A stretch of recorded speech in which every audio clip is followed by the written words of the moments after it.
भाई Jinping tension में, क्योंकि उनको उनके ट्रम्प से अच्छे रिश्ते नहीं है ना कि कितना रखना है, टाइम पास करना है, बेरोजगार हैं जो। वेलकम दोस्तों, इस वीडियो में बात करेंगे इस वक्त सोशल मीडिया पर क्या वायरल चल रहा है। एक ऐसी खबर जिसे सुन करके हंसते हंसते लोटपोट हो जाएंगे आप।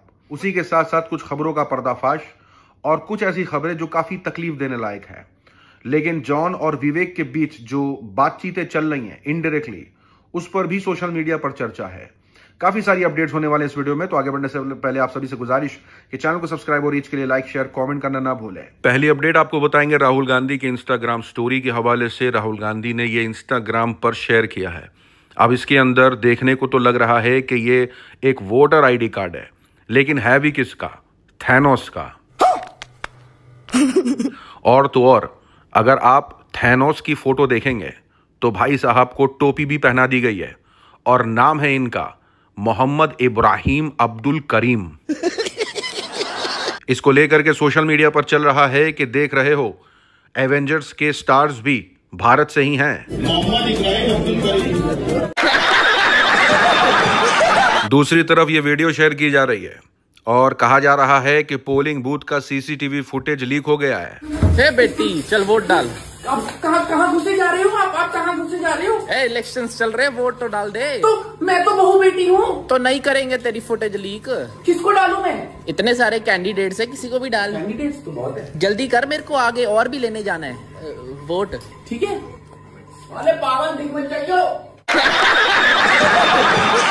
आगे चल रहा है कि ये है एंटीला, जहां 12 लोग रह रहे हैं विद 600 स्टाफ, और हाउस नंबर 6 बोध गया बिहार में 947 वोटर्स रह रहे हैं। अरे बाबा! अभी कुछ ही दिनों पहले ये खबर निकल के आई थी कि बिहार में घुसे जैश ए मोहम्मद के 3 आतंकी।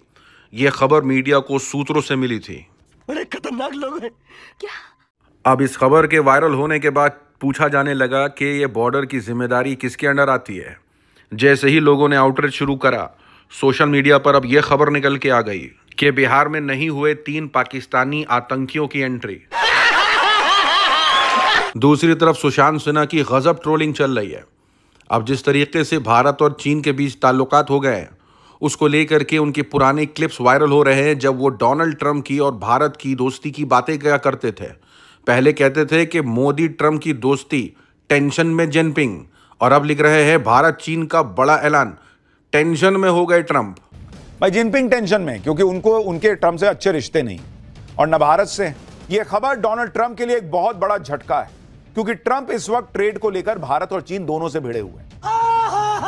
अब देखिए ना, देश में अनएम्प्लॉयमेंट बढ़ रही है, कंपनीज ले ऑफ्स कर रही हैं और रिसेशंस का डर हर जगह है। लेकिन एक सेक्टर ऐसा है जो अभी भी तेजी से ग्रो कर रहा है, डेटा साइंस, एनालिटिक्स और आर्टिफिशियल इंटेलिजेंस। और इसीलिए ऑर्डिन स्कूल का डेटा साइंस एलिट कोर्स बना है उन लोगों के लिए जिनके पास कोडिंग का बैकग्राउंड या आईटी डिग्री नहीं है, लेकिन करियर बनाना चाहते हैं हाई डिमांड टेक रोल्स में। यहाँ आपको मिलता है 200+ आवर्स का live training, 10+ real world projects और इंडस्ट्री एक्सपर्ट्स से गाइडेंस। और तो और हायरिंग पार्टनर्स में फोन पे, स्विगी जैसे बड़े नाम है। अब अगर अनएम्प्लॉयड हो या करियर स्विच करना चाहते हो तो इनका डेटा साइंस एलीट कोर्स जरूर से चेकआउट करिए। कई लर्नर्स ने यहाँ से जॉब्स ली हैं और प्रमोशंस तक पाई हैं। यह है प्रिया पांडे, एक फॉर्मर लेक्चरर जो आज एक सक्सेसफुल डेटा साइंटिस्ट है। यहाँ सिर्फ पढ़ाई नहीं, आपको जॉब तक पहुंचाने का फुल सपोर्ट मिलता है। अलमनाई से personal guidance, fast track interviews के लिए हायरिंग इवेंट्स और रिज्यूमे और लिंक्डइन को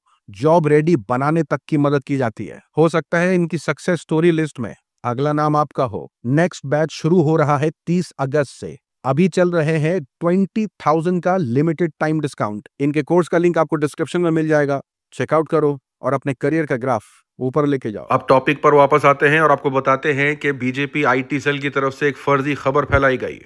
बताया गया कि कैसे टीएमसी के नेता किस तरीके से मारपीट कर रहे हैं। यानी ममता की सरकार में पुलिस का किस तरीके का बुरा हाल है कि टीएमसी के लोग ही पुलिस पर हमला कर देते हैं।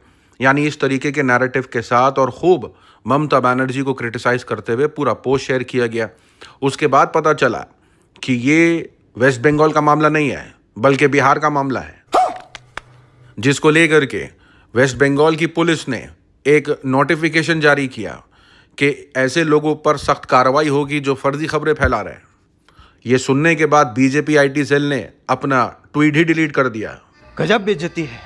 सोशल मीडिया पर मोदी जी की रैली में ज्यादा से ज्यादा भीड़ क्यों दिखती है, उसकी असली वजह बताते हुए वीडियो शेयर की जा रही है। कहा जा रहा है कि यह है असली वजह जहां लोग मोदी जी की रैलियों में जा रहे हैं। मोदी जी को देखने सुनने की क्या करने हैं? देखने सुनने नहीं आया, तो क्या करने? बेरोजगारी फील करने, टाइम पास करने। अब जैसे कि आपको याद होगा कि जॉन इब्राहिम ने द कश्मीर फाइल्स और छावा मूवी को लेकर के अपना कमेंट पास किया था कि वो इस तरीके की मूवी नहीं बनाएंगे, जिसको लेकर के विवेक रंजन अग्निहोत्री ने जवाब दिया कि जॉन को चाहिए कि वो प्रोटीन खाने में और बॉडी बनाने में फोकस करे, वो हिस्टोरियन नहीं है तो फिल्मों पर बात ना करें।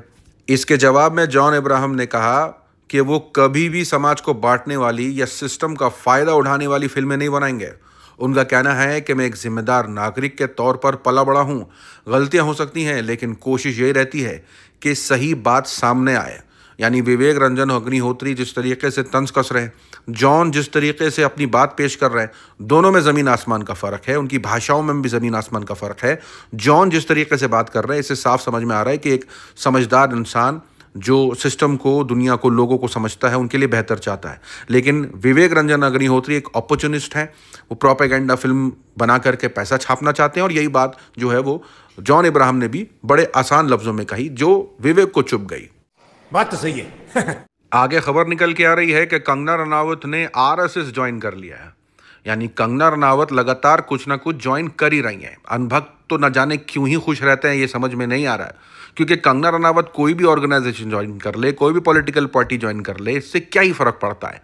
लोगों के हित में होना चाहिए ना। यानी अगर वो सांसद भी बनी है तो लोगों के हित में कुछ होना चाहिए। और आपको तो याद है कि कैसी रिपोर्टें निकल के आई थी कि वो लोगों की समस्या सुनने में ही परेशान हो जाती हैं। तो यहाँ पर उनका आरएसएस ज्वाइन कर लेना जश्न की बात है और सोशल मीडिया पर जश्न मनाया जा रहा है भक्तों में कि क्वीन है, कैसे सनातन की जीत हो गई है। अरे उनका कुछ काम तो होगा, सिर्फ ज्वाइन करने से थोड़ी हो जाता है कुछ भी। अब अनभक्त इस खबर पर खुशी मना ही रहे थे कि कंगना ने आरएसएस ज्वाइन कर ली है, तो दूसरी तरफ खबर निकल के आ रही है कि मोहन भागवत जी ने ऐसा बयान दे दिया है जिससे अनभक्त पूरे परेशान है। मोहन भागवत जी का कहना है कि Islam has been part of India since its arrival. मतलब जब से इस्लाम आया है तब से वो भारत का यानी इंडिया का हिस्सा रहा है और वो हमेशा रहेगा।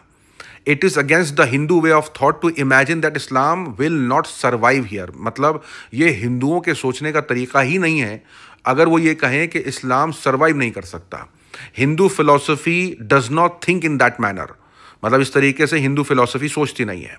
मिल करके रहना, को एग्जिस्ट करना ही एक समाधान है जो आपस में लोगों को समझना पड़ेगा। क्या बात है सर, क्या बात है सर। फिर होना क्या था, शुरू हो गया अनभक्तों का उनको बाइकआउट करना और इस तरीके से कि अब उम्र हो गई है, आराम करना चाहिए। जली ना, तेरी भी जली ना।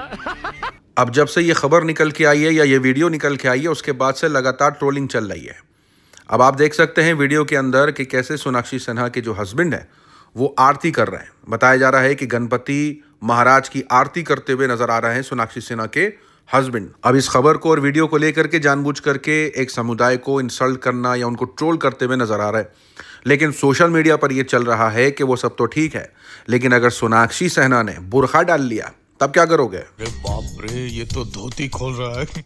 अब ये वीडियो देखिए वायरल हो रही है। वीडियो गणेश चतुर्थी की बताई जा रही है। दावा किया जा रहा है कि कोई भी फेस्टिवल हो जाए, न जाने मुगलों से क्या ऑब्सेशन है। अरे गणेश चतुर्थी है, वहाँ गणेश की प्रतिमा है, गणेश के लिए जो कर रहे हैं आप कर रहे हैं, वहाँ पर बाबर का क्या काम है? यानी सवाल ये पूछा जा रहा है कि तेल लगा के बाबर का इस तरीके के जो स्लोगन है वो क्यों बोले जा रहे हैं गणेश चतुर्थी पर, ये समझ के बाहर है।